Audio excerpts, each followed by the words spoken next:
All right, welcome back. This is the Shaggy Dog Philosophy Podcast. I am the Shaggy Dog Philosopher, and we're going to continue talking about intellect without talking about the intellect.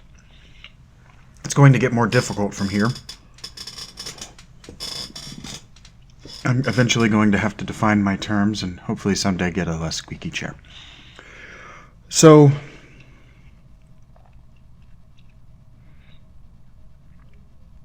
I've been thinking about the question of whether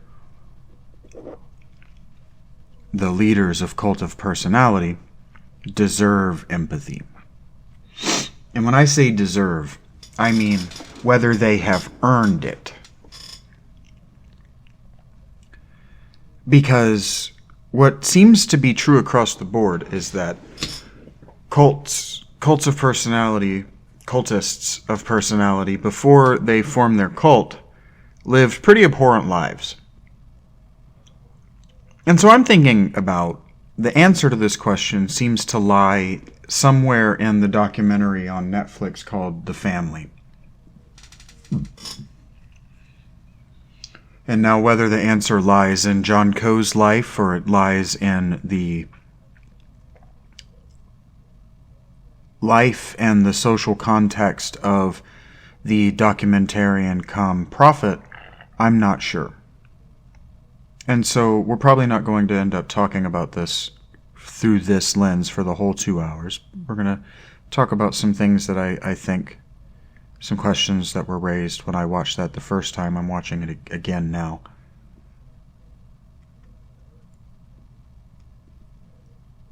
And the first thing that struck me as I was watching that documentary was that it is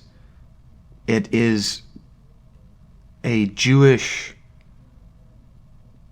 how do I want to say this? It's a part of the culture war.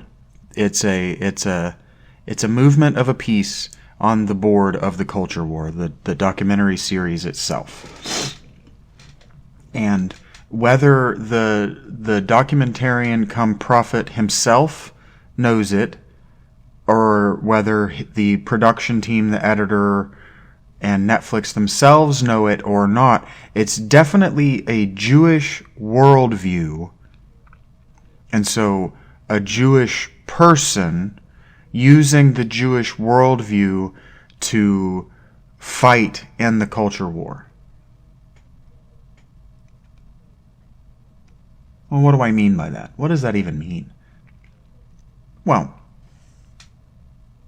if you're the kind of person who's inclined to be an investigative journalist, and you're the kind of person who, in your inclination toward investigative journalism, is also the kind of person who's inclined to join a cult on the pretense of destroying the cult from within, well,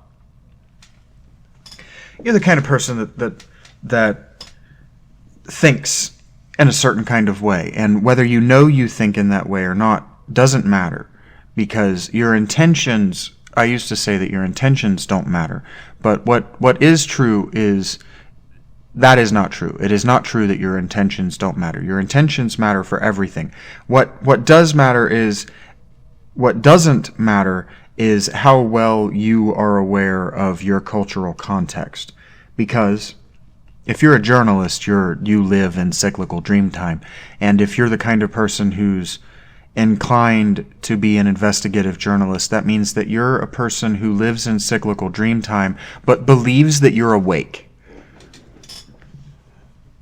And so what you believe you're doing is reporting on the cyclical dream time, the nonlinear dream time of someone else, to people that you also believe are awake. And so when I say that this movie is a Jewish person taking the Jewish worldview onto the culture war stage, I'm saying that to a certain kind of Jew, and that Jew can be the what did I call him? The documentarian come prophet, or he can be President Netanyahu. To that certain kind of Jew, what you're talking about is liberal fascism.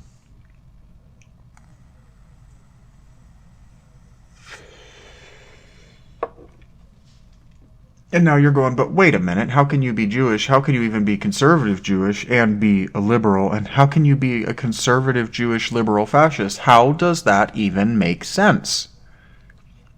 And well, the answer is Nazi Germany, obviously. You know, we've been over this.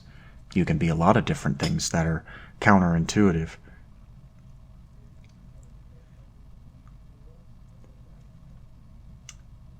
The living Jewish faith is not a Jewish faith that looks backward. It's a living Jewish faith that looks forward. And that's fine. I'm not making any value judgments about Judaism. I do think it's a dead end. I mean, it's a spiritual dead end, and that's obvious because Christianity and Islam thought they were completing it, and modern Messianic Judaism thinks it's going to complete itself. So it's still, Judaism still sees itself as a religion seeking completion. So it's not a complete religion. If what you're looking for is a complete religion, a holistic religion that accounts for everything and has answers for everything, you're not going to find that in Judaism. You'll find that maybe in with a rabbi or within the rabbinical culture, but you won't find it for yourself. You won't find an individual freedom there. And so what I'm saying is that Judaism sees Judaism sees Christianity's use of what Christianity calls the Old Testament and what Jews call the Bible. They see their inclusion, their use of, and their frequent mistranslation or the misuse of Old Testament scripture as an affront to their religion. And so what they do is frequently in secret, but in this case, the family documentary is not a secret doing this, whether he knows it or not. He is explicitly trying to correct Christianity from the Jewish without. And he does it, I might want to talk about that documentary, but he does it by showing how David Coe's message isn't really about Jesus, it's about what the Old Testament means. And so I wonder if David Coe deserves our empathy. Because what the documentary wants you to do is see David Coe as an evil person behind the scenes manipulating the world. Because whether it's Jewish or not, it's also outright American journalism. And American journalism is an interesting monster.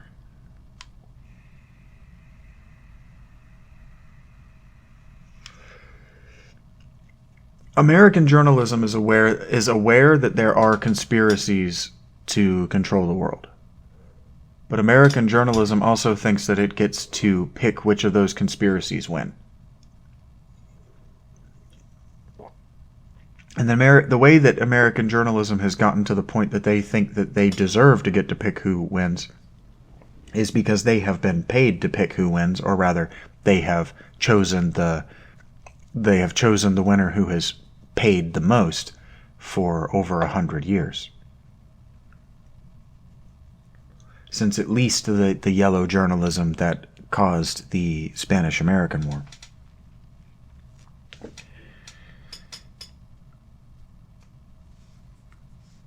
And so, recreating the kind of person who would infiltrate a government-oriented religion, that is, a Christian sect that proselytizes to the most powerful people in the world, it's easy to understand, and I even sat down to listen to the documentary prepared to see this person as a messianic-type figure. The documentarian come prophet, to see him as a messianic figure, illuminating a great evil. And what I found instead was myself thinking that maybe David Coe was onto something. I found myself so thinking that maybe he was onto something that I actually went to see if I could reach out to him, and found that he had died only a few months before I became aware of him. Which, from the perspective of someone who is conditioned to believe that he has woken up from cyclical dream time, appears to be what the Jungian type's called a synchronicity. It's a coincidence that has the ring or the feel of significance. And if you train yourself, you can feel the uncanny. You can tell the difference in how your body reacts to the real and the not real, and the fear. And if you have a biological immunity to fear, you can know when your body is having a fear response and you're not reacting properly to it. And I was building toward this, and I didn't get there, and this is why I knew this topic was going to need to be a multi-part, because it's been with me for multiple weeks, and I've said this, I've said all of this, I've tried so hard, so in multiple 4 or 5 different recordings and written pieces to try to articulate this in a way that an organized, put together, egocentric person would be able to, but I am not those things. I'm just not. What my skill set is my skill is in taking 2 apparently disparate ideas and smashing them together at high velocity so they're reduced like like the Large Hadron Collider does to gold atoms, and then I reverse engineer the 2 things from their composite parts like one would do with 2 puzzles mixed together in a pile. And that, my therapist tells me, is not a skill that humans actually find possible. So, if I, like a juggler, am here doing something that I've been doing as a child and then saying, hey, if you want to watch, you can volunteer to give me money so I can do it better and better for a wider and wider audience, that is what my skill is. My skill is in reverse engineering ideas by colliding them together. And it has done me some damage, because until you have collided enough things together that you have enough junk lying on the ground to reverse engineer, that you realize that the people that came up with the ideas that you've reverse engineered into positive things to go about your life were evil people. You're really left, for me, you're left wondering, like other people wonder about the world's great people whose effect caused terrible harm. For instance, Christopher Columbus. How do we take their good and how do we parse it from their evil, and how do we imitate the good without causing the great evil? So that's why I'm telling you, and I told you last time, and I'll tell you again, and I'll tell you again if you want me to do it in person, that I am not creating a religion. If you find yourself religious because of this, that means that I'm doing it right, but I'm not creating a religion. I'm not binding you to anything. If anything, my goal was to wake you from non-linear dream time, because it was the goal of your public... It was not the goal, it was the responsibility of your public education to awake you up to linear non-dream time. But something happened in the 90s. It may even have not been the 90s. It may have been what I suspect it was. I think that 9/11/2001 ended that project. And what is that project? Well, we know because we have declassified the CIA's behavior before the, I don't know, before what, the 80s, I guess, that the CIA was trying to learn how to do mind control, and the CIA was doing, let's say, morally dubious things to people of all different categories and classifications, from children to old men, black, white, and everything in between. So when I think that there might have been a conspiracy to try to create a modern-day Messiah by intentionally finding those children who scored high on IQ tests, because scoring high on an IQ test suggests that that child was isolated and has suffered. And then I think what they were trying to do was isolate us from our classrooms and make us prone to be bullied. Now, I don't just say this. I've talked to other people who were in AG, and they felt the same way about the academically gifted courses, that the adults were at random and at random times marking them out as different among their peers in a way that their peers knew but could not understand. And now, like last week, we are going on a guided meditation, and I'm going to take you through the things that I've thought deeply about in hopes that you can begin the process of thinking deeply at all, thinking higher, and for longer. But those are all the goals of any athlete, and if we're going to do cognitive athletics, then cognitive athletics we're going to do. So I've had this thought for a long time that there was a social engineering program to create a super genius, a generational genius among my peers that was aborted when I was in high school. Now, I was in high school in 2001. I was a freshman on 9/11/2001 in high school. So I intimately remember the move to our current leave no child behind mentality. And I remember thinking it was a little ludicrous at the time because I could remember lots of my peers who had been left behind. In fact, I knew lots of my peers who had been left behind entirely. I among them. Maybe even the leader of them. King left behind, as it were. And so maybe that's a result of the Tim LaHaye, I think is the Left Behind series of books. And so what that means is that Adventism, the Seventh-day Adventist, etc., that Advent as such, which is a word that I really, you know what, I've been meaning to do it, and then I keep thinking to myself, nah, you should really do it in front of your computer. So let's do it. What does Advent even mean?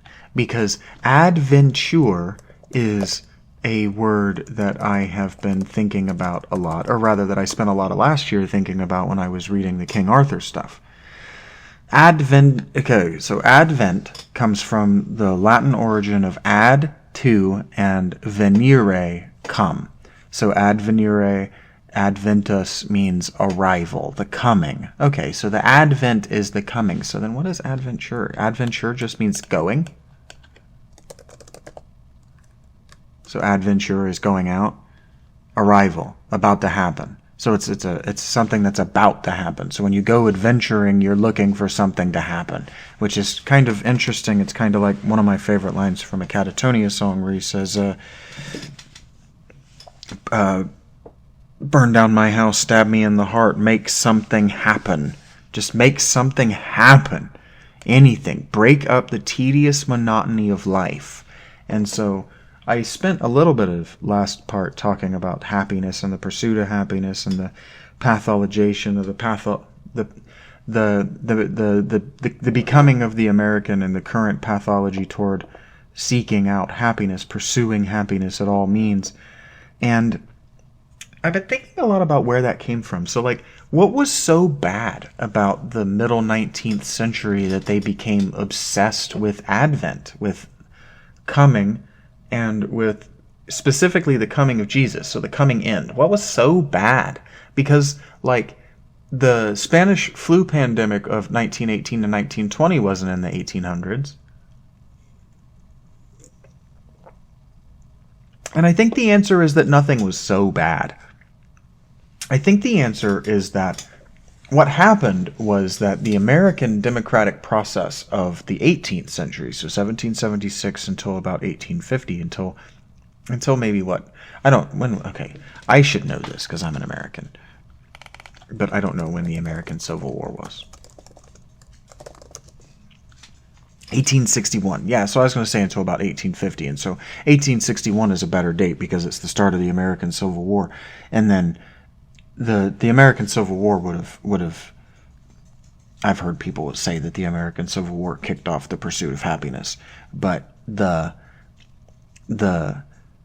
general manifest destiny of colonizing the West Coast in general. Just that whole movement. I've asked American historians, people with histories, not histories, with bachelors and masters in history, and I've searched out documentaries and listened to them.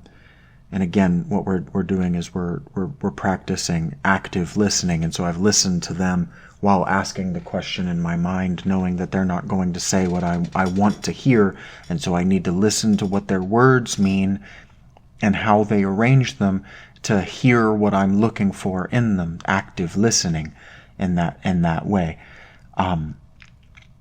There was something in that I could have segued to that we really need to talk about, but this is hard enough as it is without trying to jump to every single thing we need to talk about in order. But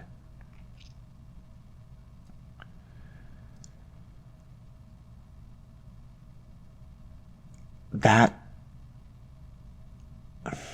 it doesn't make sense to me, because what I want to say is that what I want to say and what I want to believe and what I want to have observed is that we dropped the projects to raise a generational genius like a hot rock.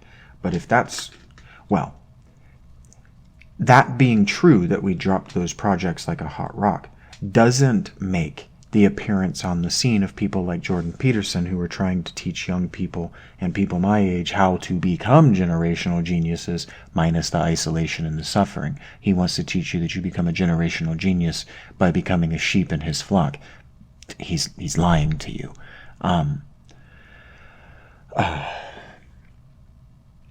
What I want to say is that if the goal, or if the plan to create a generational genius was abandoned, then people like Jordan Peterson and the current homeschool cultists wouldn't have an audience. But what seems to be the case is that that's not true, because it's non-zero possible to me that the reason at all that the United States had a project toward creating a generational genius, a liberating Messiah, a coming perfecter, a coming civilizer, a coming reformation, a reformer, a coming Martin Luther King, or a coming Jesus, but more importantly, and what I mean actually is a coming Thoth.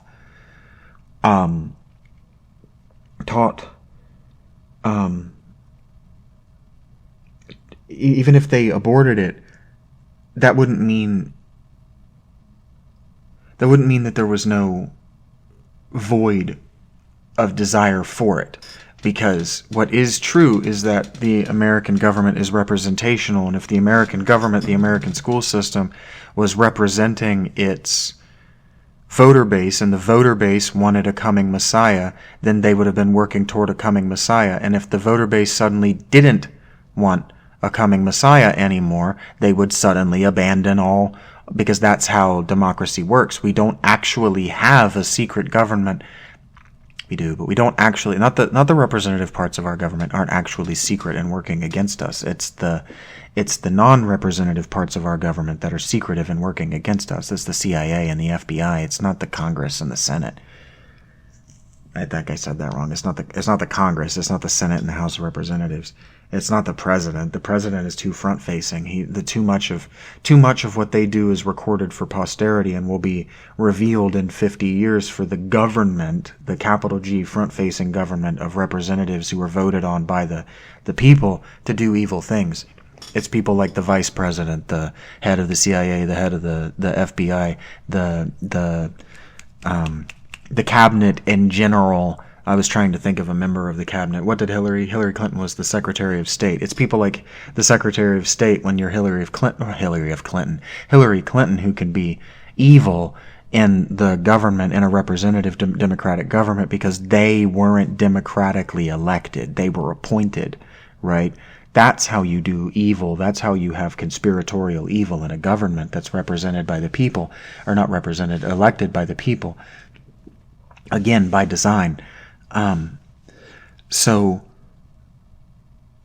what could be true is that a portion of the voting populace, of the demos, the people, still want a Messiah figure, but they don't make up the majority of the voting electorate anymore.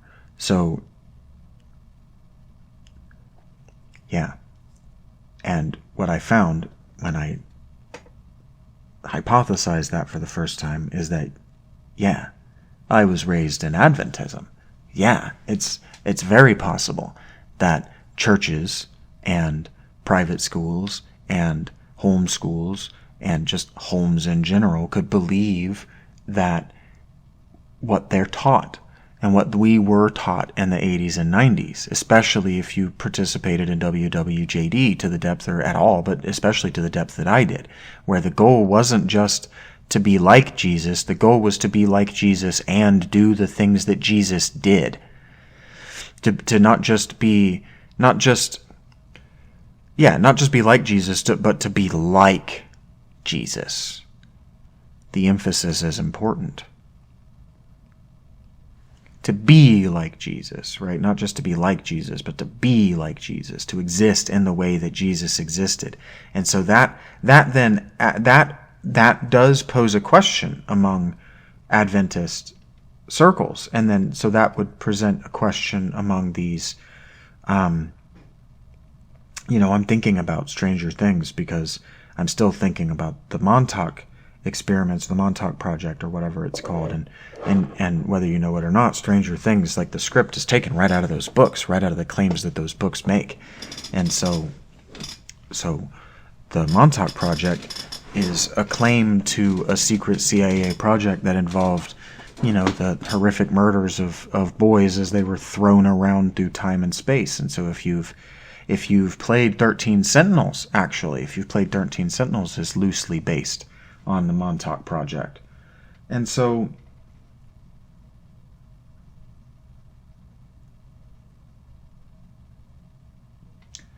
what I'm thinking about is I'm still thinking about the visionary space, the visionary state.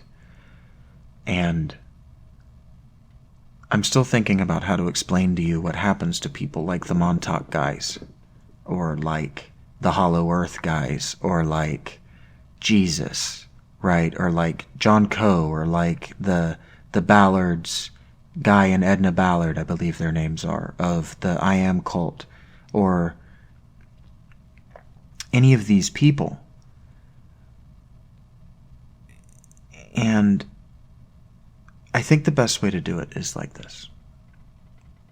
Let's go on a deeper guided meditation, and let's imagine it being something that we're not. And that's something that has never happened to us, or maybe we don't remember having happened to us, or maybe we didn't understand for what it was happens to us. Okay? So we can be in any time. But we're from America.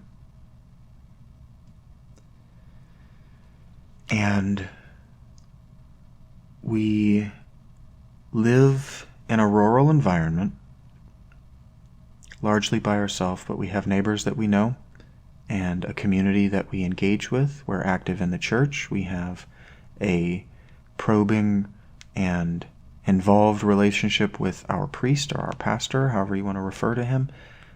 This is a Christian, obviously.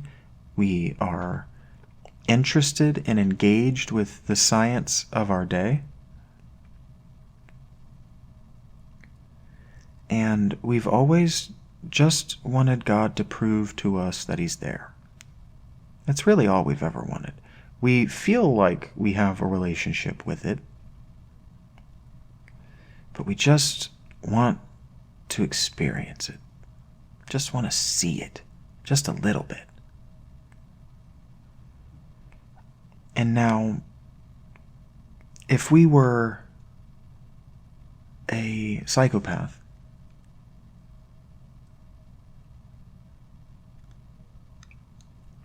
we wouldn't know when God's grace is affecting our lives. Because we haven't read, even though we read the Bible and we are engaged, we haven't read closely, and we haven't listened actively to what we've read. And we haven't read Augustine.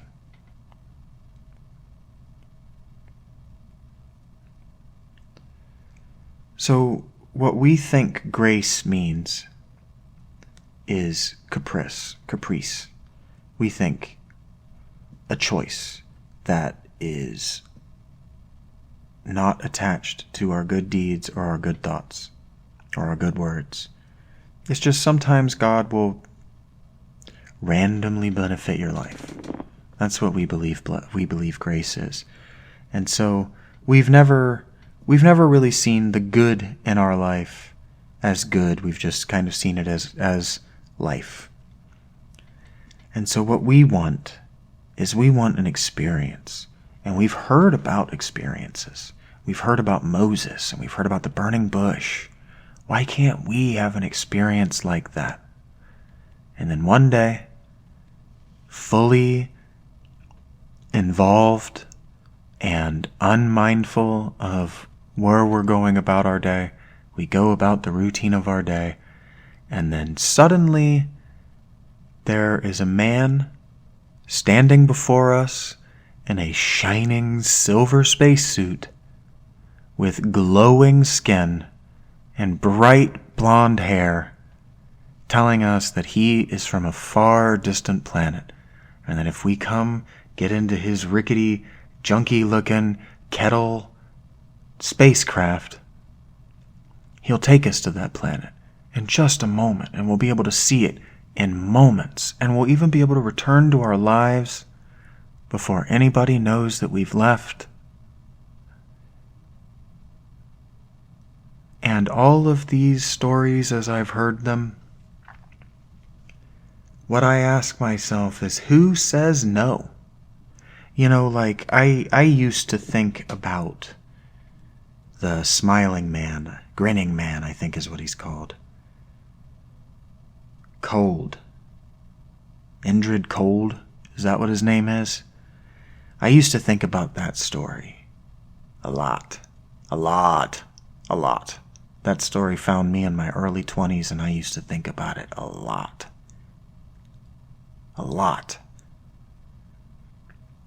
And how many times do we think we've said no to that person because they weren't glowing and wearing silver clothes and they didn't have a spaceship?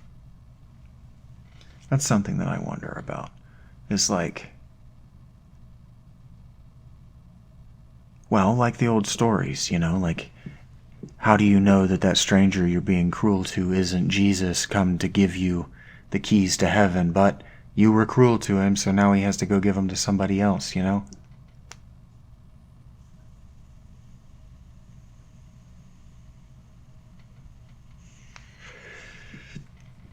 But what I want you to think about is how you've been a pretty normal person. You hit your horse that one time. You yell at your wife sometimes. You're not always there when your kids are talking. You miss birthdays. You're not perfect. In other words, you're not evil. But if God were giving out grade cards, yours would say needs improvement. That's all it would say. But then these angels or these aliens, whatever they are, they take you away to this planet, and they show you this planet, and it's beautiful, and it's perfect, and everything is in abundance. Everybody has more than what they need, but nobody's overweight, no one's gluttonous, no one's addicted to anything. Everybody is content. They're not happy. They're not just always +1. We're not talking Brave New World. Not talking Soma. Right? We're not talking that religious bliss. Right? We're talking contentment. They like what they've got. They can get more.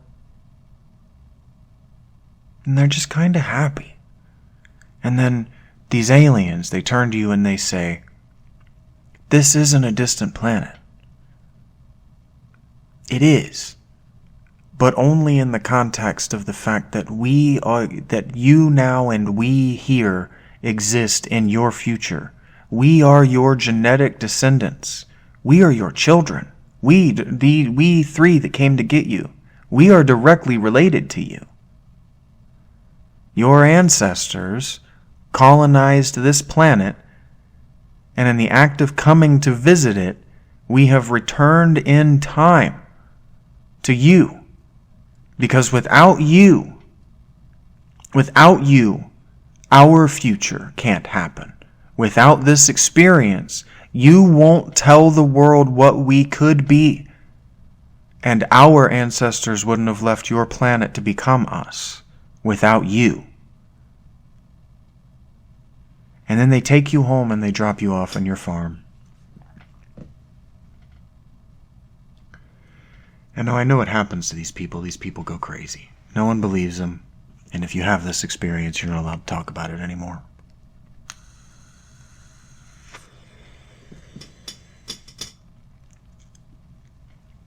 I have had more than my fair share of uncanny experiences, but none of them has ever been like that. I spent maybe 2 years, maybe as many as 2 years, definitely a full calendar year, eating acid every single weekend waiting for that experience, just waiting for it. I used to sit and read Gnostic literature. I used to read Thunder, Perfect Mind, chant it out loud, and nothing. I could never manifest it. Could never. And the more I tried, the further I felt like I was getting away from it. And then one day, I used to live on the other side I used to live around a mall complex. So I say on the other side from the bus stop that I used to get to go to work. And so I used to work thirds, and I would walk around that mall between 6 and 8 a.m. before it had opened. I have some really beautiful photographs of that mall at night when it's just lit by the dark, and it's beautiful. I used to love that walk. But one night, I was making that walk, and I thought, because at the time I was reading a lot of Freudian and horror literature in general, so like it was only a few months before that. This would have been like, I think, February. It was cold, but it wasn't as cold as it had been. And in October, I had been learning and reading about the black-eyed kids. And so I was walking down there, and I was thinking to myself as I passed the Red Lobster on my left, and it's empty, and there's nobody there. And right as I'm about to merge in front of the little shopping mall, in front of the shopping mall, the little shopping plaza, the little mini mall thing that they had there, strip malls, what those are called. And I remember having the thought, and I'm thinking, what if I got abducted right here? No one would believe me. Not only would no one believe me, but work would be pissed if I didn't show up tomorrow night because I had been abducted by aliens right here. And then I come back in a week and I'm like, no, really, I missed a week of work because I was abducted by aliens. Yeah, I wouldn't have a job. And that, I just kind of laughed it off, and that was the thought.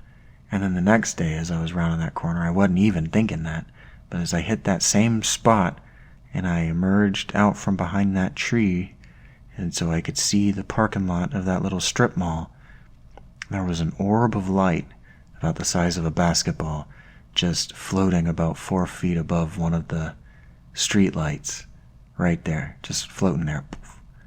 And I saw it and I thought, oh, fucking great. Here it is. This is exactly the thing I was thinking about last night, and it's gonna fucking happen. And so my first thought, because my first thought wasn't fear, my first thought was, oh fuck. What would other people do? What would other people want a clear-headed person like me to do in this? So I whip out my phone, and I immediately just took a picture of it. And then I got to thinking about it, and I was like, well, everybody's just going to say this is whatever it is. And so I opened Snapchat, so I would have 2 timestamps. And I was thinking, just in case any time lapsed or disappeared between me taking the first one and me taking the second one, or if for whatever reason I disappear after I take this picture, what I'm going to do is I'm going to take the picture and I'm going to put it out on my story on Snapchat. So I did. I took a picture, the second picture of it, same spot, zoomed so that they're about the same, because the default zoom on my cameras was different, and the different camera apps. So I zoomed the Snapchat in to get about the same proportion, so it's in the same spot, because it's not moving, so I can get a good picture of it. Took that picture and typed, "That's a big fucking light just floating right there." And I hit send or whatever, so it would go to my story, and I would have a timestamp of the 2 different pictures that I took this, and it was there long enough for me to take 2 pictures of it in the same spot. And when I looked up, it was a Cessna private plane. And it was flying toward me. Like, directly toward me. At that same elevation, maybe 20 or 30 feet above me. Just flying directly, not angling itself down, but flying directly toward me. And that's when I can remember that's when I was afraid. That's when I became afraid. And it flew. It was so slow. It was moving at a velocity like it was hundreds of feet up in the air, like it should be. But it was so close. I could see the individual rivets in the bottom. And there was no displacement of air. And it was so quiet. It was so... I remember it being quiet, but I also know for a fact that I would have had earbuds in. I would have had earbuds in, but I cannot remember for the life of me whether there was music playing out of my earbuds.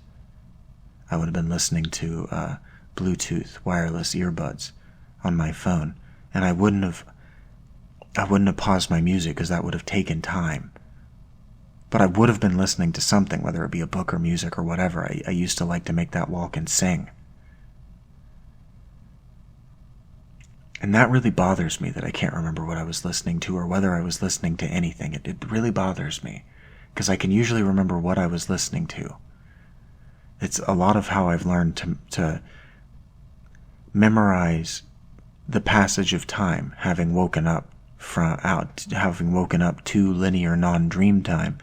A lot of how I remind myself of what was and what was not a dream was by other sense memories, smells, touch, but most especially what I could hear. And all I could hear, and I can hear my voice going, what the fuck, oh my god, what the fuck, as it just passes over top of me.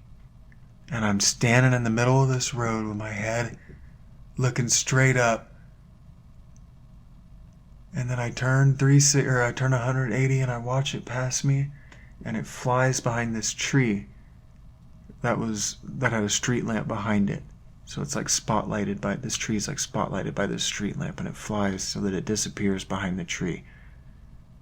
And I thought to myself, I haven't told this story right. When I hit send on that photo, I thought to myself, it's not going to be the same. It's going to still be there, but it's going to try to scare me now, because it knows I'm here and it knows I see it. It didn't expect me to be able to see it. That's what I thought. And then it was that damn Cessna. And then I thought, okay, it's just trying to scare me. It just wants me to know that it knows that I exist.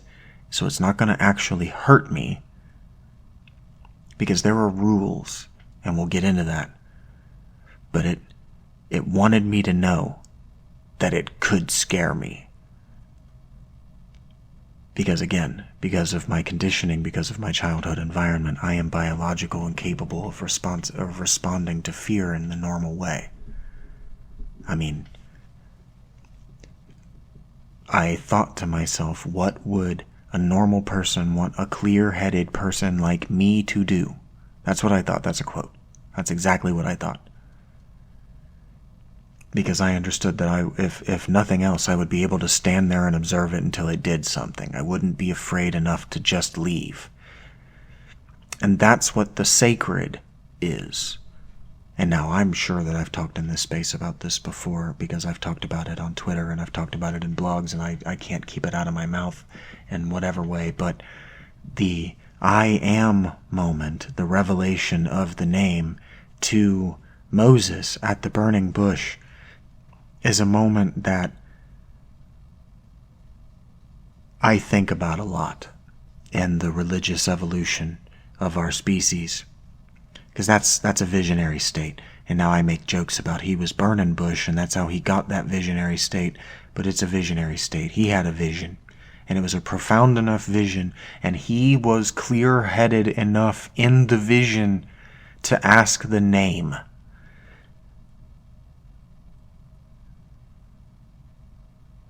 And so, the story that I walked you through, and I wanted you to imagine if that happened to you, that's basically the format for the visitation, as far as John Keel reports it. And now a lot of these people ask the names. Now, they don't always ask the name the first time, because if you have read Arthur, if you've read the Arthur stuff, especially the older Arthur stuff, the pre-Mort d'Arthur stuff, you understand that asking the name of the non-human entity with which you are engaging is the only way you survive that encounter.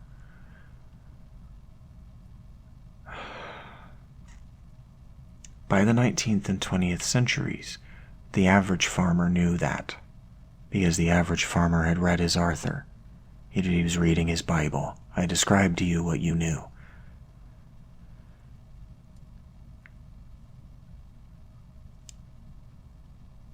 Now, I don't think anything has happened that we've stopped doing that, but I do think that there were more people like me made in the 19th and 20th centuries, especially leading up to the 1980s and beyond, than in any other time before.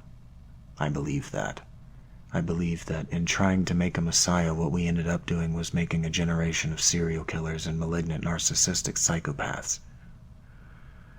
And you don't have to look very hard online to see that there were a lot more serial killers than the news published.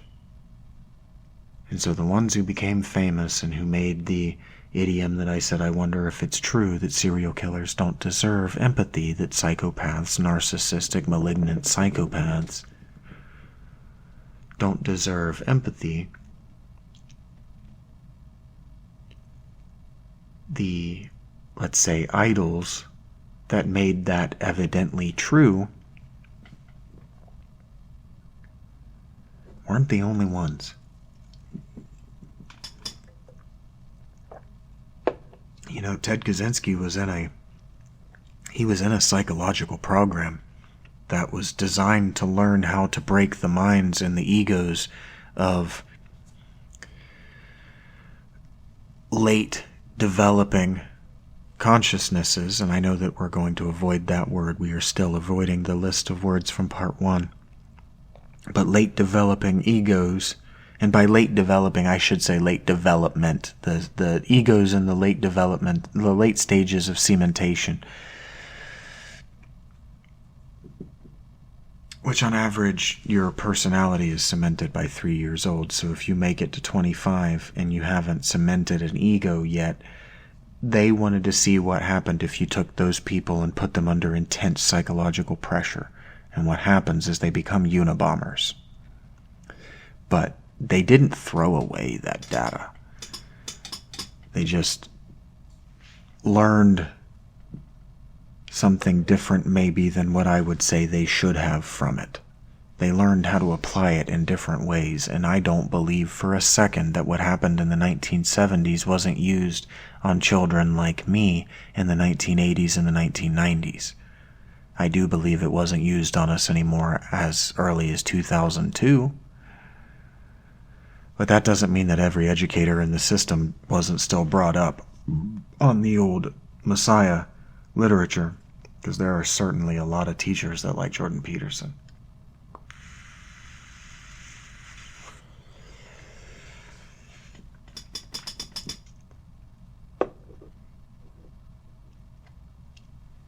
So are you more intelligent then, if you're able to have this visionary experience and you're able to imagine this potential future and you're actually able to see a way toward it?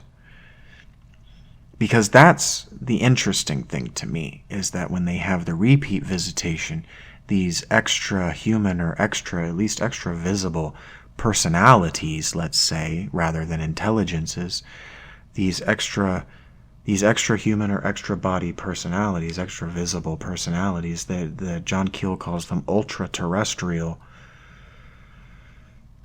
they have a system, and the system works. So what is that? Is that you, as Jung would say, connected in that visionary state, and then in your ability to click on and off the dream state, now that you know where it is, you can click on and off the dream state in your waking state, what we call the conscious state, so you can have dreams while you're awake. You can turn off your reality testing, and you can see things that aren't there because your dreaming brain is dreaming. Then it seems strange that the dreams provide working solutions. But we've all experienced playing something, reading something, being in a... Maybe we haven't all experienced it. I've experienced it too many times to count. It used to be a thing. I used to actually rely on it when I was playing video games, and I would get stuck. I would go to sleep with the game on in intentions, intending to dream about it. And for instance, Final Fantasy VI was the first that I can remember. Final Fantasy VI, the first time you do the Ifrit and Shiva fight. That fight kicked my dick off as a kid. I could not do it. I just could not get it. And then I had a dream that in the middle of the fight, Shiva pulled me aside and said to me, Terra, hey, I'm weak to fire. He's weak to ice. And then I woke up and beat that fight like it was easy, because it should be easy at that point in the game. That's not the fight that should kick your dick off. The railroad fight that comes next should kick your dick off, and then it did. But that's not the point. The point is that Edgar Cayce and mysticism and oracle, like the Oracle of Delphi and the what do they call it? The altered state of consciousness, like the kind of meditation I discussed that we're not doing, or drugs. How do they have good answers? And again, Jung might say that they have good answers because what you've done is you've tapped into the collective unconscious, and the collective unconscious is what you don't know that you know. And so Plato said that you don't learn, you just remember, because all of the information that you need to live and that you will ever have is tethered to you spiritually. And that by going into the meditative state, specifically in his mind it would have been a trance state, one could communicate back through the tether to the source. Now, they wouldn't have had telephone metaphors, but it works like a telephone in that regard. Like a game of telephone, where it doesn't always talk back. Not a game of telephone, like a game of string phones, like with cans on string, whatever. Works kind of like that. It works more like having a one-way radio receiver, where you can hear messages, but you can't really talk back to it. You can ask it questions, but whether it directly answers them or not is another question. And that gets me into the spirit mediumship, and it gets me into the story that the last story I remember enjoying Astonishing Legends doing, and I almost wonder if my engaging with them on it didn't chase them away from those kind of topics altogether. I can't remember what it was called, but it was about a guy who got into a seance, and then the thing that they were talking to started talking to him, and then he engaged in a relationship with it, and it became a whole thing. But that reminds me even better of the better example would have been the Bell Witch, where they start talking to this disembodied, discorporate entity, and it knows things that it can't, and the more they talk to it, and the more they feed it with questions without asking it its goddamn name, which is what I'm trying to get to, the point I'm trying to get at. Well, the I Am movement was also obsessed with the revelation of the name.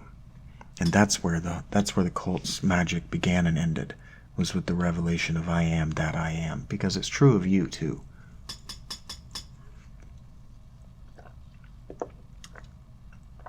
Whether you exist as an observer, or whether you exist as one of the digits or limbs of God, or one of the sense organs of God, as I've described it before,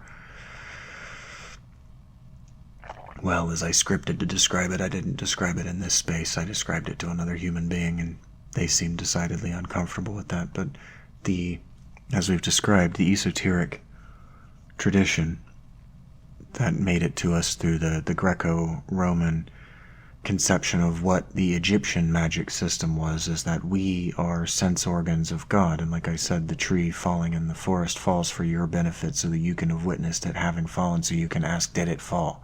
So you can go through the process of understanding the narrative of the life, death, and afterlife of that tree, because understanding the life, death, and afterlife of that tree that fell in the forest is the same process by which you come to understand your life, death, and afterlife, or as I could say, the life, death, and afterlife of you, because you're going to have one.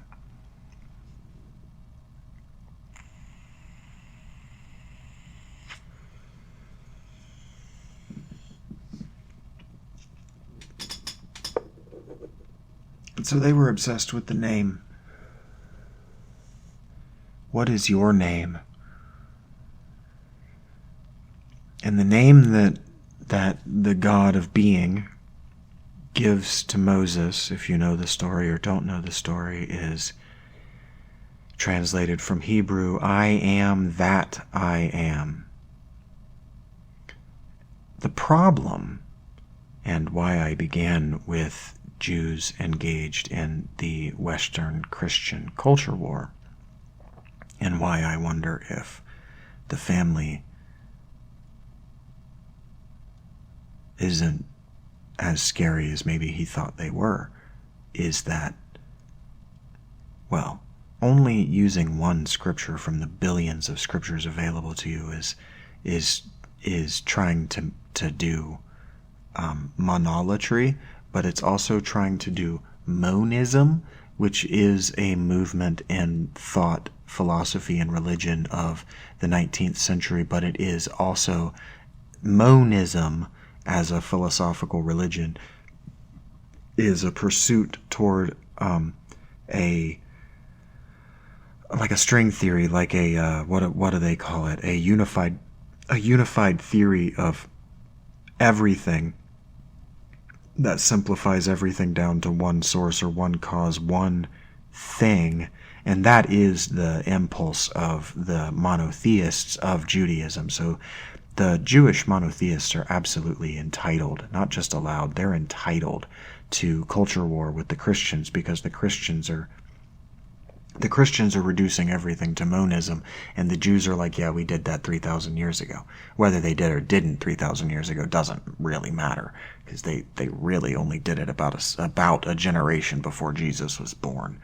But that doesn't matter at all, even. Not even a little bit. And so, God telling Moses that Moses' authority to take the Jewish people out of the agreed upon social status that they had in Egypt and move them into the more fertile and less populated lands of Canaan, as the story is told. And if we actually look at it as historians and we think about this like philosophers rather than like theists, if we think of it as lovers of wisdom, and what wisdom is what we know, and what we know you and I can piece together from colliding what we think we know together and picking the pieces out. But what we know is true is that the time period when that story could have happened, if it happened, when it happened, was during the Bronze Age collapse of the 12th century BC.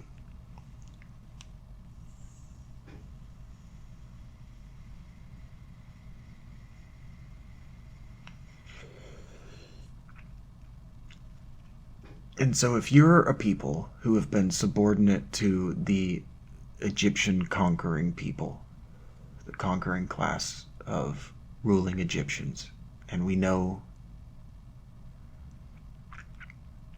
I don't know how true this is actually, because you see it in some places, you see it, you don't see it in others. Some of the places you see it are reputable. Some of the places you don't see it are more reputable. And so what that indicates to me, by smashing the two things together and then looking at their composite parts, is that there's no real consensus on this. And so what I'm about to say might actually be the result of Northern Hemisphere, specifically German nationalists, trying to anachronize the behavior of the Indo-Aryan people, the phenotype or whatever, the genotype. But the story, as I understand it, is that in the deepest antiquity of Egypt, what happened is that, and we can piece this together from the way the religion coalesced and the way the mythology coalesced, is my understanding. And so whether this is what we know or what we don't, we're gonna discuss this, and then we're gonna use it like we do. The belief that some people have, the way that I understand things, is that the ruling class of Egypt as it came to be immediately before the Bronze Age collapse was a conquest from the south of Egypt into the north of Egypt. And so the Hebrew people aren't actually, my understanding is that the Hebrew people, the people that would come to become the Jews, they aren't actually genetically Canaanite. They're not genetically Levantine. They're genetically African. That the religion itself would have started probably somewhere around Ethiopia, and then because of the military conquest of the Egyptians across northern and western Africa, all the way up into the northeast of the Levant, because they owned the Lebanese cedars. They were in conflict with the they were in conflict with the Hittites and the Sumerians and Assyrians later over Lebanese cedar. And so from the Egyptian point of view, they owned Lebanon, and the Hittites and the Assyrians or the Sumerians and later Assyrians were stealing their trees. That's actually what the Humbaba story is about, believe it or not, is Gilgamesh going to the cedars, the forests of Lebanon, to fight Egyptians, to steal the wood of cedar of Lebanon. But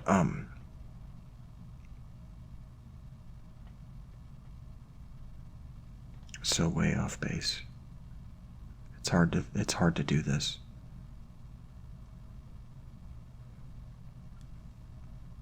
If the Hebrew people were caught up in that conquest, then they would have been like the Lebanese people or the Ethiopian people or the Western African people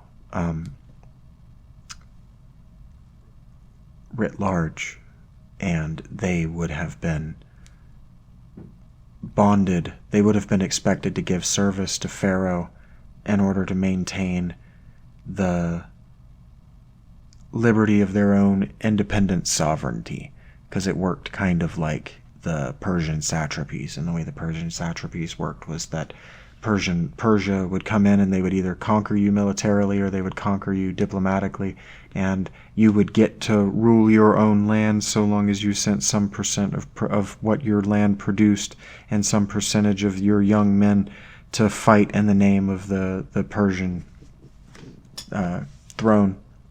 And so Egypt wasn't any different. That's actually the way. That's the only way. That's the only way that a world empire can make sense, because a man can only be in so many places at once, and the saying that the God King could be in every place at once, could be in any place at once if you rebelled, was proved impossible very quickly. So if the Hebrews were in whatever way bonded to the Pharaoh in that regard, that would have been called slavery by the time the story was written down in the language that we know today, because they very much would have been writing the story under the pressure of the post-Homeric Greeks. And so artistically, literarily, they would have been under the pressure to make this story of Moses sound like the Battle of Thermopylae. So they would have been pressured artistically because of their audience being jealous of the Greeks. They would have been pressured to make the Moses and his people escaping Pharaoh. They would have been pressured to make it about slavery. Free my people from slavery, when they weren't really slaves. They were bonded. And so what Moses does is, in freeing them from their bondage, what probably actually happened in history is that the Egyptian people, the Egyptian government was destabilized because of what they called the Sea Peoples, and that they just joined in the Hebrew people just joined in the mass migrations of the people in northern Africa and all around the Mediterranean basin. And that just got captured in the mythological heroic imagery of Homer via Moses. And so so much of the stories that we think of and that fundamentalist Christians, some of my favorite watches are what's the archaeology of the Bible? Biblical archaeology is fascinating. The truth behind these stories and the truth behind the context of the writing of the stories is all very fascinating and very interesting. And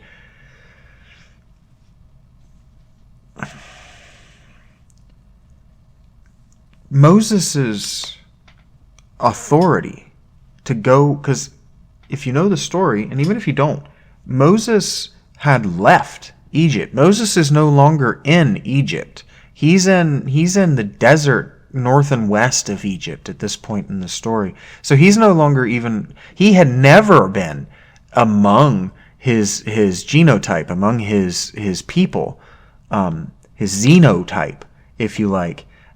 He was raised as an Egyptian, honestly, he was raised as a prince. He was raised as if not heir to, second to the Pharaoh, which is interesting because telling the story in that way the way all of the stories about Egypt in the Old Testament, if you actually read the stories and you're trying to pick out how Egypt existed, you can't, because they clearly did not understand the Egyptian government, which means that the effort to say that they were the court scribes can't be true. So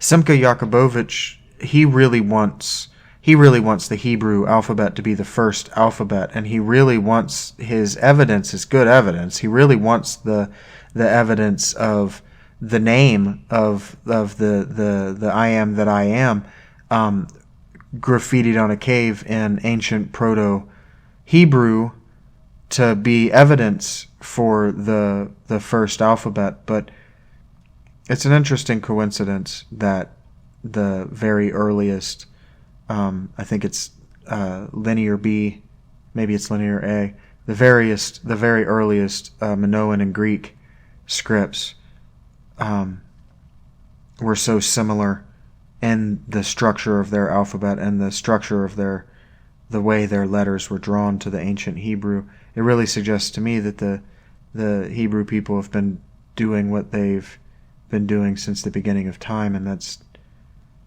stealing. Because they're really not allowed in Africa, in West and Central Africa.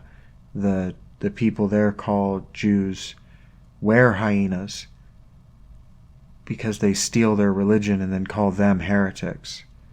And so that's interesting if we're talking about monism and we're talking about the 19th century, almost atheistic pursuit of reducing everything down to a single cause, the Jews would argue back that they had already done that, and then especially the mystic Jews, the Kabbalists,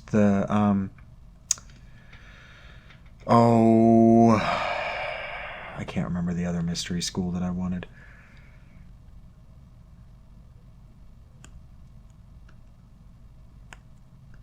Damn. I can't remember anything of what I was just saying. It's all just fled me. But anyway,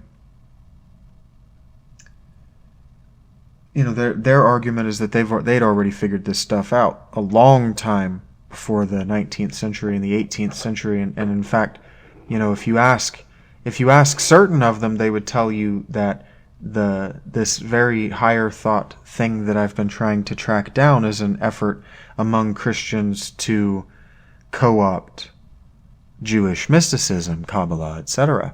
And I don't think they're wrong, because H.P. Blavatsky and her kin were all anti-Semitic, and they all understood and thought of Jews as culture thieves and culture vultures even. So they would have used that as an excuse, and I'm not saying that Central and Western Africans don't do the same thing. They very well may. The argument against anti-Semitism everywhere is that the anti-Semitic argument that I appear to be making is made to prevent Jews from participating, Semites, from participating in the economy, to which I ask, okay, but aren't Palestinians also don't they also speak a Semite language? Hit me up. If they don't speak a Semitic language. Actually, do the Jews even still speak a Semitic language? Is Arabic a Semitic language? So wouldn't anyone that speaks I think an Arabic language is an Arabic language. But anyway, the idea was that Madame Blavatsky and company were anti-Semitic, and they said these things as a way of barring the Jews from participating in the culture war, which is entirely possible, which is why I say Jews are entitled to participate in the culture war, even if they're just trying to scare one another. And I can't understand what they're scared about.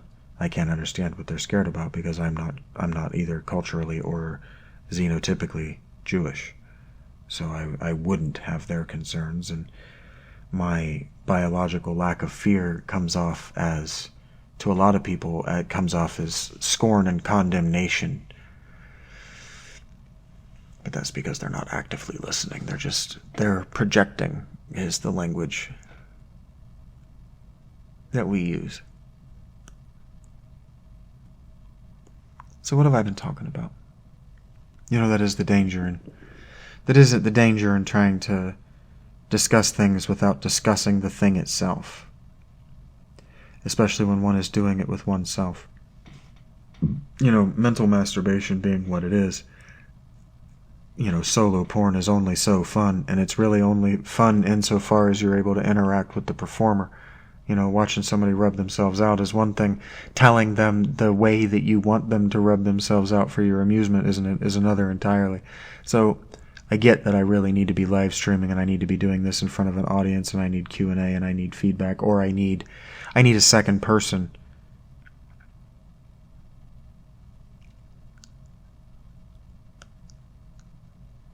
But I do have a second person. He might be a fictional character. I can't convince myself he is a fictional character, but his name is Robert Longshore. And I write about him, and someday I will convince myself that people want to hear what I've written.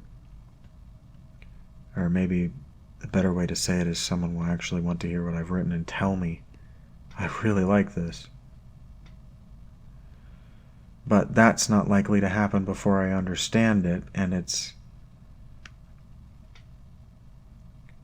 uncanny having another intelligence, and again, we can't discuss what that means because we're still trying to figure out what that means, but the only way to describe it is intelligence, another smartness, another way of thinking entirely, enter my body and talk through it and write through it. But automatic writing as late as 1906 was accepted to be a no-brainer method for communicating with the other.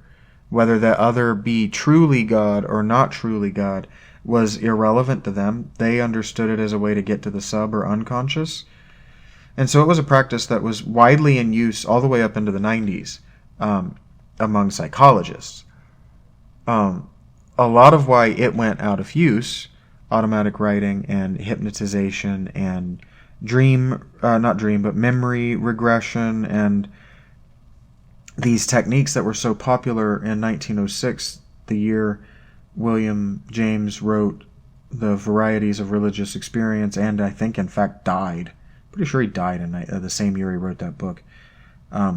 Which really fucked me up, because he writes a lot about May Otis Blackburn. Well, he can't actually be writing about May Otis Blackburn, but I was learning about May Otis Blackburn, who was a mind cure guru and cultist, at the same time I was reading his book, and so it really fucked me up. But she came like 20 years later. 1924. It might have been 28 that she had her vision. I'm not the best at that. I have to hear it a lot of times, and I only heard it the once with her story, but that's not true. I heard it twice. I didn't hear it enough times to memorize it. I didn't think I would want to, and then here I need it. That's how my education goes. I did that in school too. I think we all did. And so, if on my other podcast, I found myself talking about something that you will hear me having approached when I start to publish my Iodine Chronicles Let's Play. I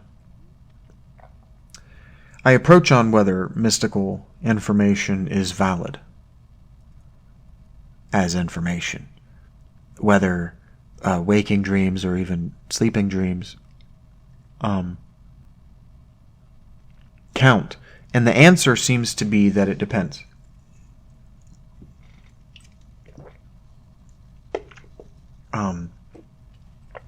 I shouldn't recommend that you do this, but Dr. Justin Sledge did a whole episode about it, about whether mystical information is actually relevant toward the mystical quest or toward the spiritual quest. And if I remember correctly, what he comes down on it is that it's useful insofar as it's useful, but we should test it experimentally.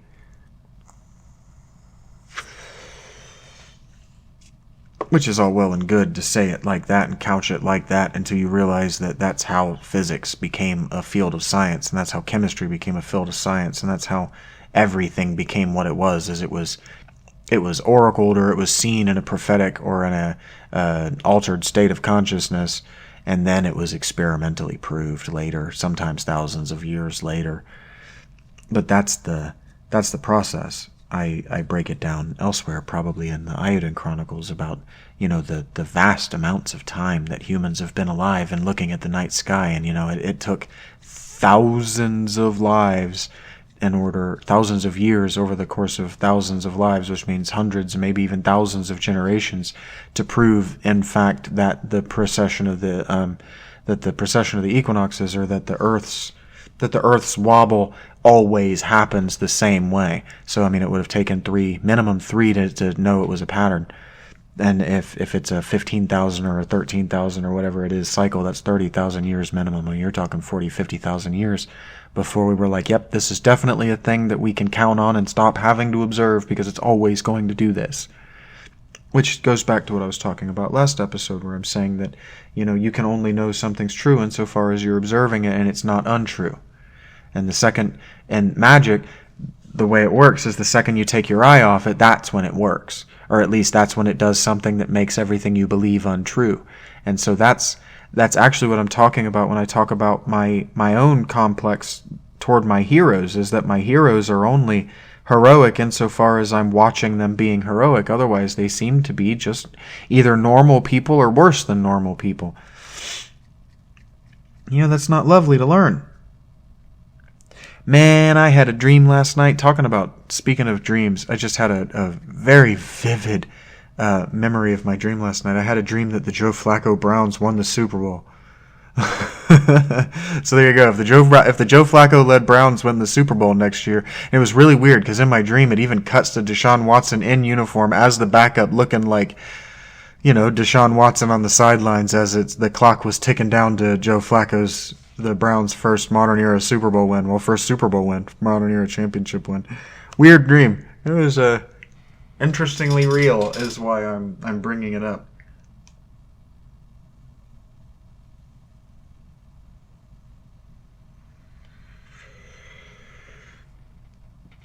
And so I'm wondering if, in wondering if these cultists deserve empathy, I'm thinking about,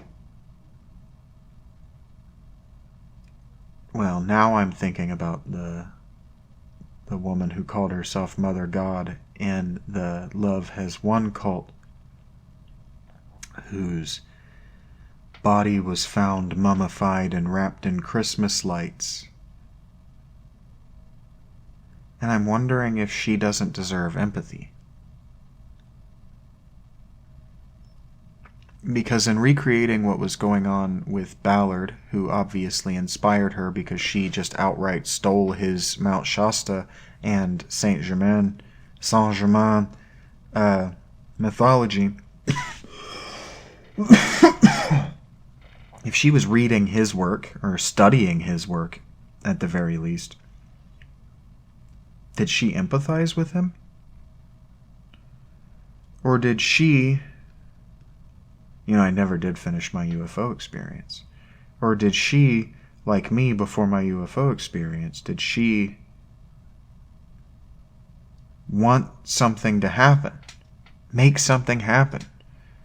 And when nothing happened, she had her Descartes moment, where she realized, I think and things happen. I must be God.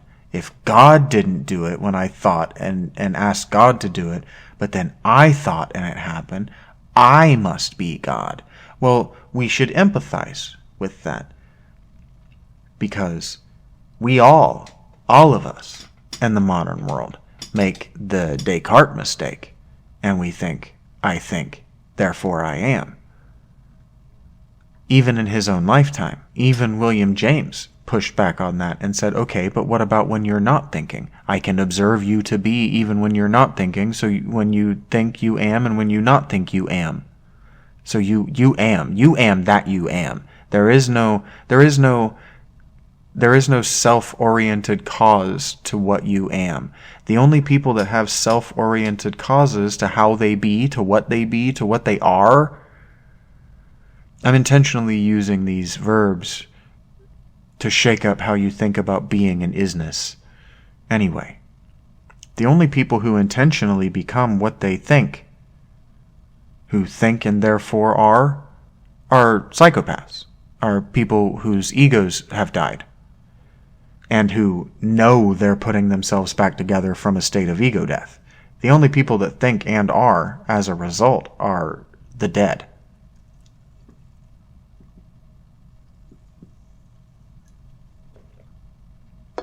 Our own AI learning, and Jordan Peterson talks about this all the time, proves this, that thinking in an organized way about something is only possible in a body.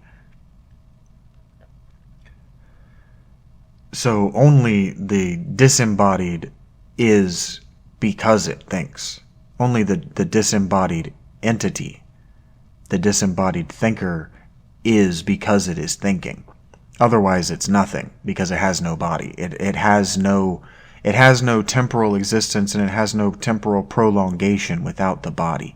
And so what that means is that Descartes fundamentally misunderstood in his non-wokeness, his lack of having woken from non-linear dream time,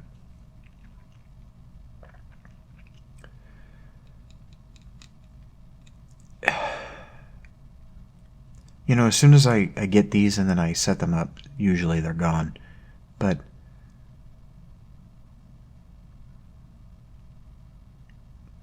he mistakes himself for God.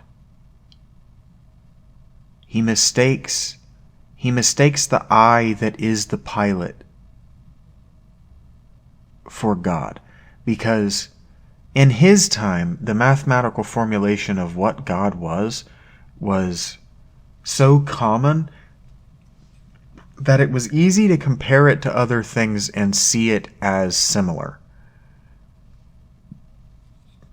Which is why monism and monotheism don't really work, and why they can't work. Now, God as a concept that's singular in its infinitude and all-inclusiveness and its paradoxical everythingness, because everything is one thing. Like, it's a singular word. When we say, like, everything is going to the store, we don't say everything are going to the store. We don't say all the things are going to the store. We say everything is going to the store. So everything is one thing. It's a holistic whole that includes literally everything.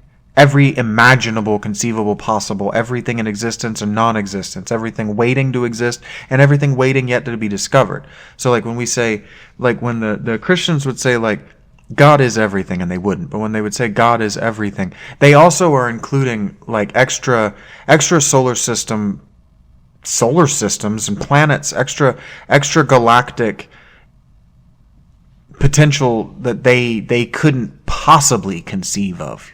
And so when the Jesuits started finding these extra solar system planets, and when the universe became bigger and bigger and bigger and bigger and bigger, you know, the idea of God was only confirmed. You know, like, all of this exists to be observed, and that it is observed, and that it exists before we even knew it was there. That means something was observing it, and that's the only proof you need of God. Like, God isn't what's in the cracks. God's everything around it.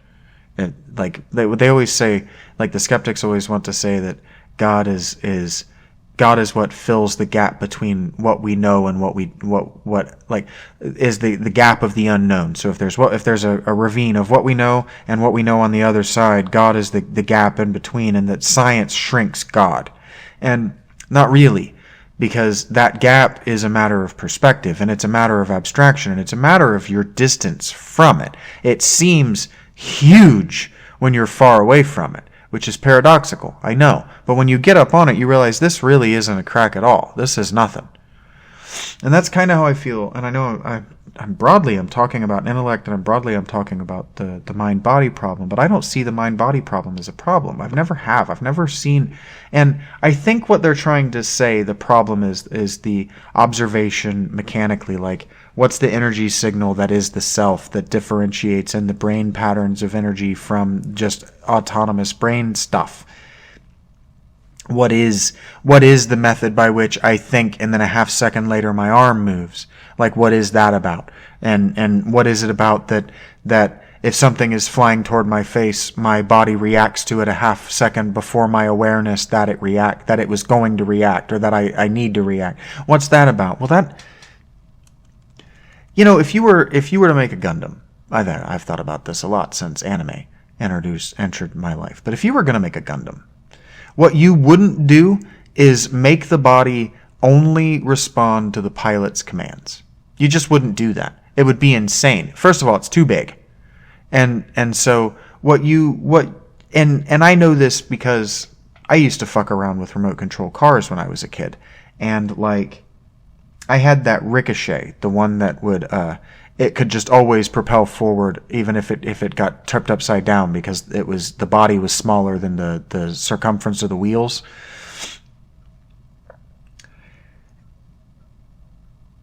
And so you would want a Gundam to be like that. You would want a Gundam to, for instance, you would need it to be able to stabilize itself if the pilot didn't realize that the ground was 6 inches lower, or, well, you know, you're in a Gundam, so 60 feet lower on the right side than on the left all of a sudden. So you would want the body to automatically adjust for that. Like when you're walking up a hill, are you thinking, I need to adjust my body in these particular ways? Or does your body largely do it? Or do you need to remind yourself to do it if you want to be more efficient at it? Like if you want to be really good at it, do you have to think about it? And then, you know, I observe a lot of athletes, and, Athletes play their best when they're not thinking about what their body is doing. And I observe myself when I'm playing music, especially when I'm singing, and I know that I sound the best when I'm not thinking about what I'm sounding like. And I know that I remember the words better when I'm not thinking about what the next word is going to be. So in other words, the body knows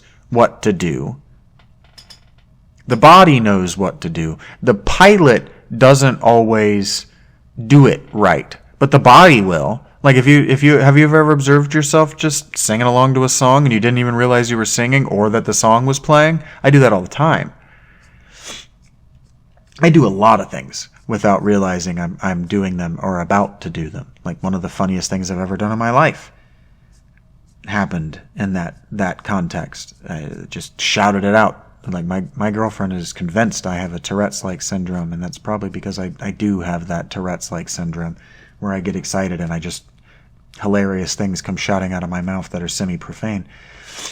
And I guess you just don't get to see me do that because I've never been excited in this platform. Maybe I have and I just don't realize I'm doing it. Whatever. Let's talk about what we're talking about. The intellect. With half hour to go and with 3.5 hours on the subject, I think we can start to think about what the intellect is a little bit.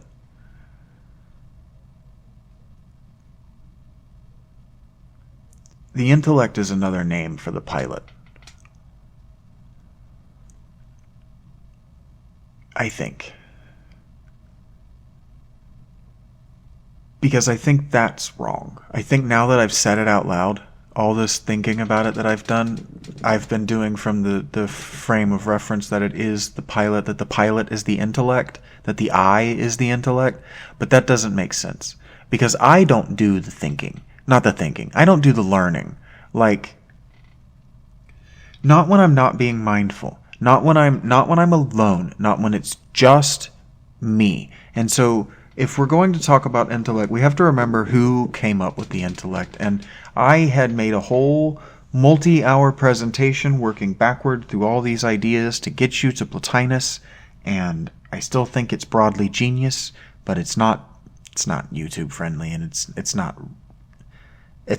too unpolished. It would take me months to make it look right, and that's not me. So let's just do it. Let's just get in it and try to make it messy and finger paint it, and then work it up from there, maybe to the big, beautiful presentation when I know what I'm talking about, and you know what I'm talking about, so you can tell me when I've missed it.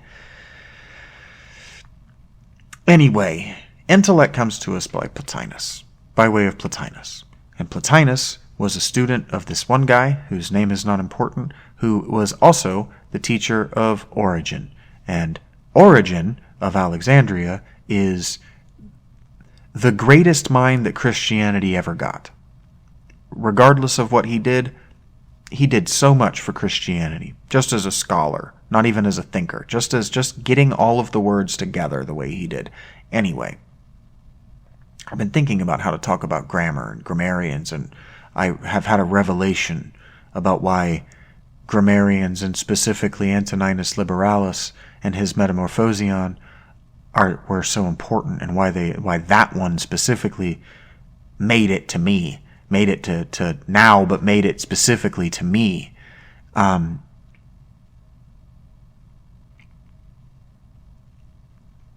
Plotinus was a student of the Platonic school.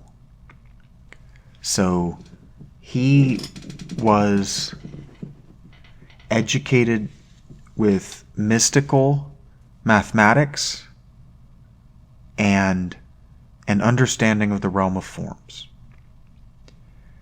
Okay. You may have come across an understanding of the realm of forms. No, let's not say understanding. You may have come across the realm of forms and not known it, because that's not what it was called. Because in New Age, they call it the fourth or the fifth dimension, depending on who you're talking to or who you're listening to.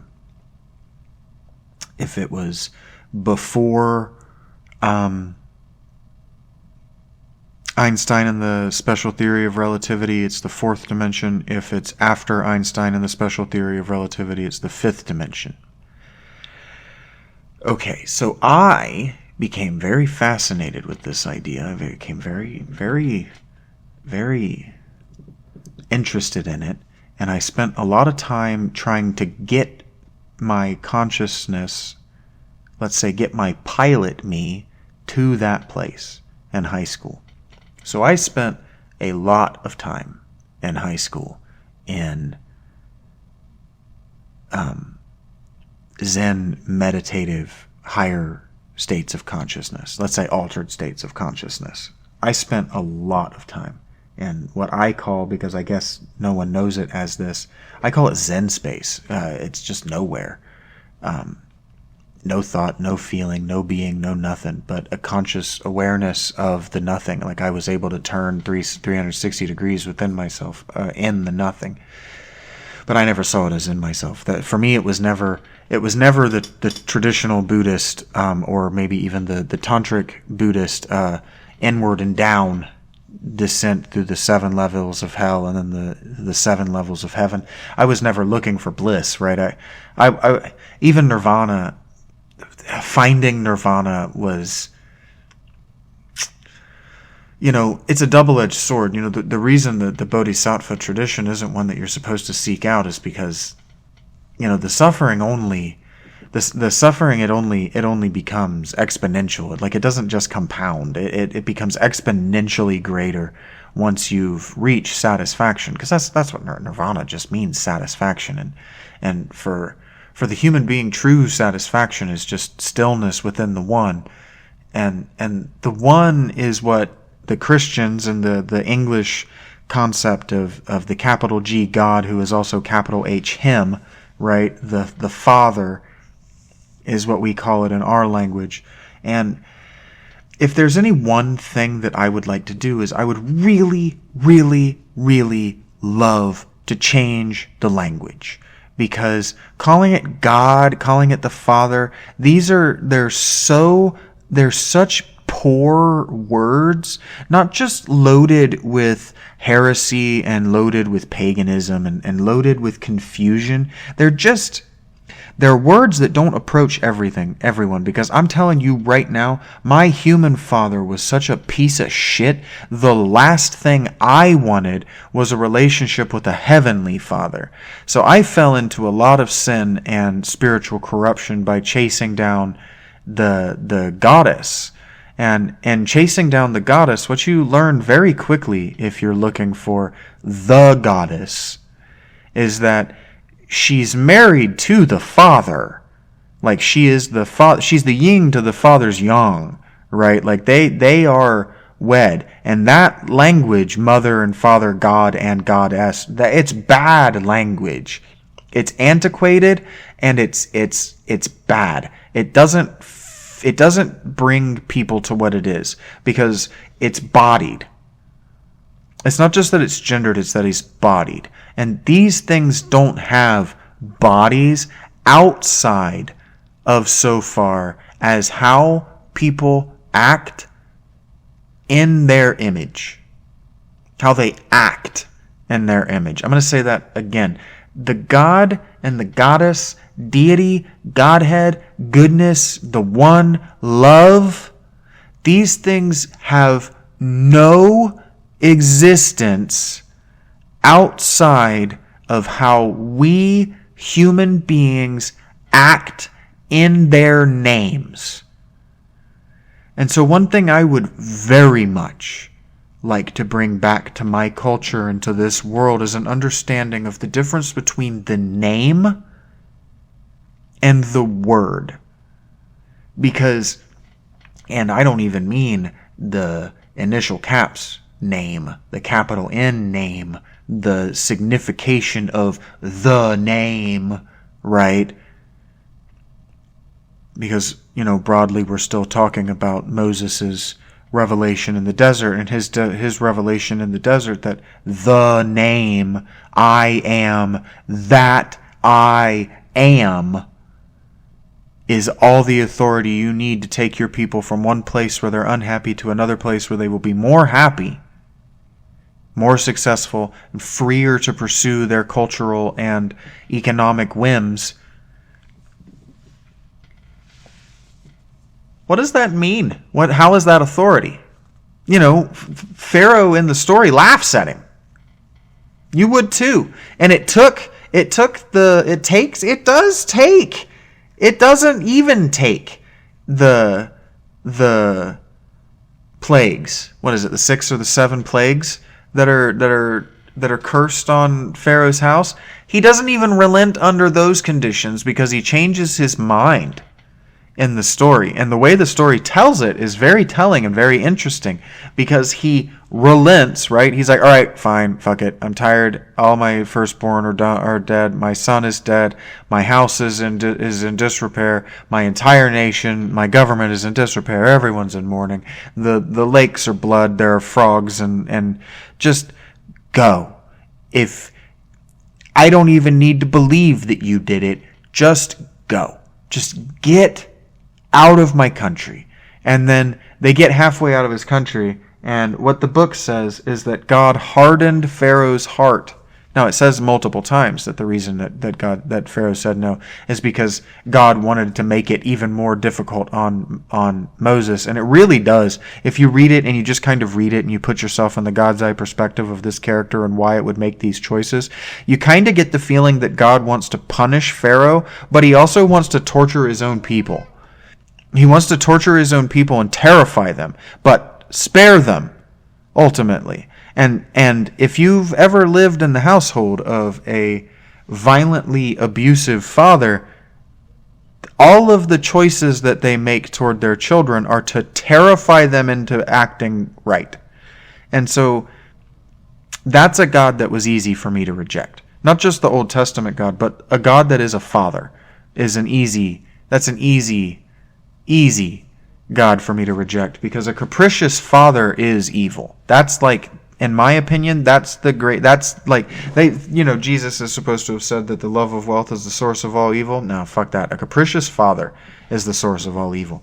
Because a father who's capricious in his choices and isn't home and therefore is just never around, an absentee God, is a God that's going to that is going to birth a resentful child. And you can see the eras of Judaism when they were resentful to their absentee God, and Christianity when they were resentful of their absentee God. Just look at the plague era of the 14th and then the 17th centuries.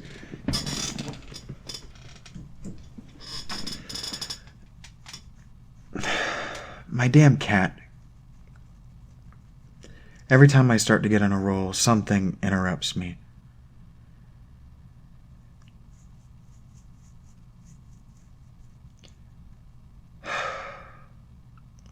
And so anyway, God hardens Pharaoh's heart. And what that means is that Pharaoh was sitting there and he was thinking about it. And he goes, you know what? Even if I don't believe that Moses asshole, and I think I know that guy. And then I grow up with that guy. Anyway, I think that Moses asshole, even if I don't believe, and even if my court don't believe that he cursed us, even if we think this was all natural, what are my people going to think that I just let them leave in a time of crisis? What, I'm afraid of these Hebrew people? Now, there was a theory when I was a child that I bought into and I thought was science, that the Hebrew people were actually not slaves, but high-ranking and highly efficient soldiers, like the Spartans. And that they are the ones who did the war in the Levant for Pharaoh, and that's why they knew where the good land was to be stolen in the chaos of the collapse of the Bronze Age. That's possible. Doesn't make sense, but it's possible. It doesn't make sense to me, because they wouldn't have needed God and the Ark of the Covenant to knock the walls of Jericho down, for instance. So I think it's Joshua is Moses' successor. So the whole story of Joshua already doesn't make sense, because Joshua just keeps talking and acting like Moses. And so there are a lot of people, even within the Jewish biblical scholastic tradition, who think that Moses never died, he just changed his name, or the biblical tradition, the literature tradition, just changed his name to Joshua in the same way that God changed Abram to Abraham. And the idea is that the way, and now this is just a reconciliation of how Moses could have written his own death in the Torah, and that's why he didn't die. He just assumed the name Joshua after that point. But that doesn't make sense to me. I mean, it makes sense insofar as anything else in biblical scholarship makes sense, but that doesn't make sense to me. What makes more sense is that they were both fictional characters. They were written by the same author, and he wasn't a student of the human condition, so he just wrote the character in the same way, because really he was just writing his own thoughts. And what you don't know until you start to write fiction is that your own thoughts start to seem like someone else's once they're coming out of the mouth of another character in your mind, because what's happening when you're writing, whether you know it or not, is it's an act of imagination. It is the visionary process. This is why people like J.G. Ballard can be so confused as visionaries, is because that's what they're doing. They're doing the visionary process. This is how we got so confused with the Hollow Earth thing, and we made these people real. That guy, we made that guy, and we believed that the imaginary dream that he lived in his waking moments was real. And so that brings me back around to Montauk, right around the time that I want to go to part 3. So how do I want to scare you into listening part 3 like I did on the last one? Well, they're coming after your kids. They're coming after your kids. And even if you have been convinced by people like the woman who founded the Planned Parenthood that your percentage chance of having a defective child is so high that it would be better for you to just live in infancy than to engage forthrightly in the culture war that is just never going to end. This is what all of these Adventist churches, whether they be Adventist in name or New Age in origin, they're all promising a coming peace, a coming end, a coming, I don't like to use the word utopia, because utopia has the meaning that its author intended, and it has the meaning that we now have euphemistically. Use euphemistically is difficult for me to say.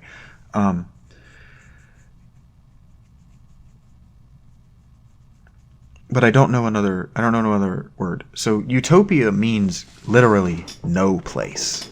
It means impossible place, a place that doesn't and can't in fact exist. And he was being tongue-in-cheek, the author, when he created it, when he used it for his, sarcastic, sardonic, whatever, satirical work of fiction. But we use it today to mean a perfect place in the coming future. And then we understand a dystopia to be the opposite of that. We understand it to be the consequences of our present. That if the present continues the way it is, it's going to be dystopian. And so we live today in the dystopia that the 90s promised us. And the 90s were the dystopia that the 70s promised us. And this is how things go. It's about 20 years. The cycle is a lot narrower, a lot tighter than I thought it was. Because I was being generous, because I wanted my species to be more aware and better observers, and to be more attentive and active listeners than we are.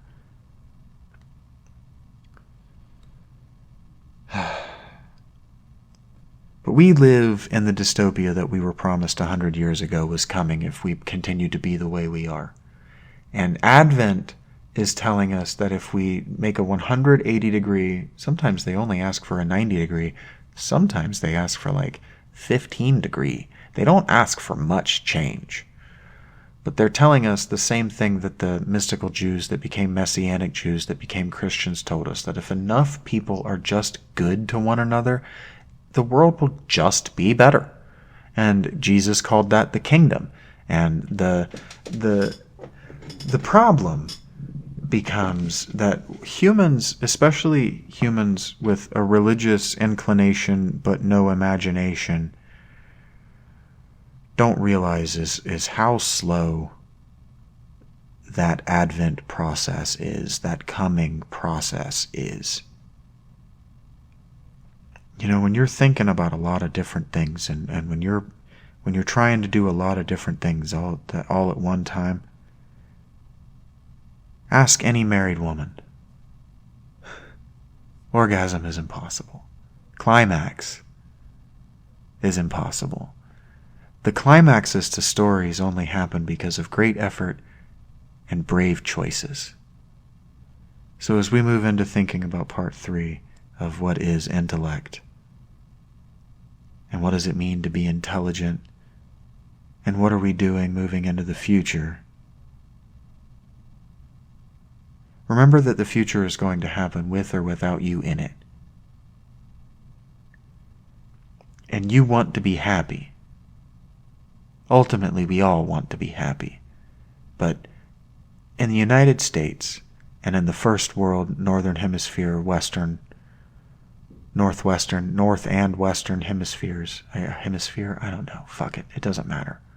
In this corner of the planet, life is so good that rather than pursue our food, or pursue shelter, rather than pursue a mate, and pursue a loving relationship, and pursue satisfaction in the economy, these are all things that are gifted to us as a birthright. They're all things that come built into the social contract. And if you live in 2024 like I do, it's more and more, it's easier and easier every year for the government to acknowledge that you live in poverty.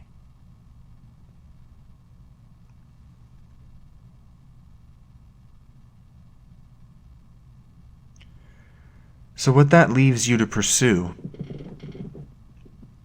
is happiness.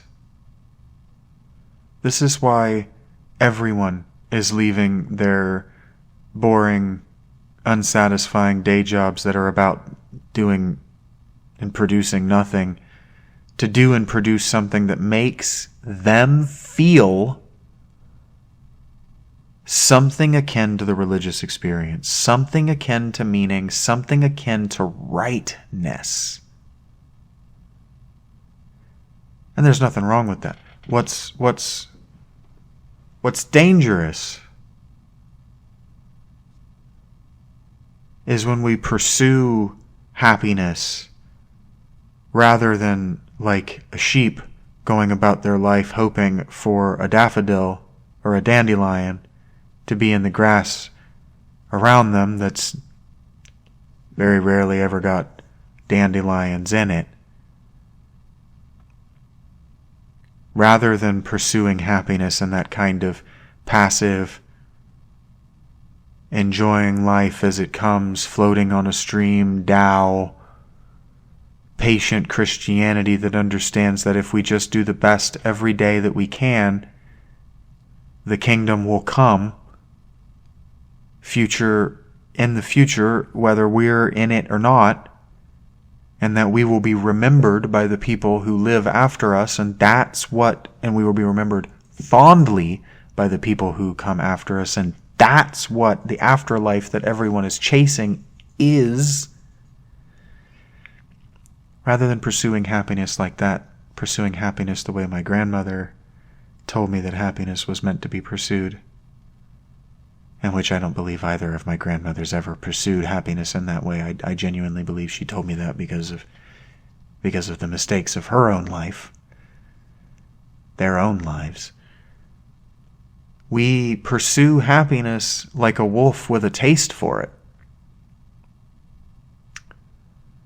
And what other things do we analogize like that? Thanks for listening. This has been the Shaggy Dog Philosopher. You've been listening to Shaggy Dog Philosophy, the podcast. I'll catch you again later.